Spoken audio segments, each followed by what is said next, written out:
तर विंचूगड आता बंद आहे सध्या. तर मी तुम्हाला एक बाजूला त्याचा मॅप कसा दिसतो, तो कसा विंचूगड आहे ते मॅपच्या तुम्हाला याच्याने दाखवतो. बाजूला दाखवते फोटोला. या अशा वातावरणात येऊन ना खरंच खूप चांगलं वाटतं. आलो पाहिजे. जसं की आम्ही येतोय जसं टाईम भेटेल आम्हाला, जसं करतो नाही सॅटर्डे वगैरे.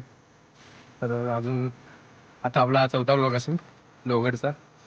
तर याच्यानंतर कदाचित बघू आता, या 2 महिने तरी मी बंद करेन. कारण हे जे फॉग आहे सुंदर आहेत, पण खूप गोष्टी बंद केल्या त्याच्यामुळं. तर आपल्याला पूर्ण एक्सप्लोअर करता जमत नाही. तर त्या कारणामुळे सप्टेंबरपर्यंत आय थिंक मी ट्रेकिंग वगैरे नाही करणार, किंवा केली तर व्हिडिओ टाकेल त्याची.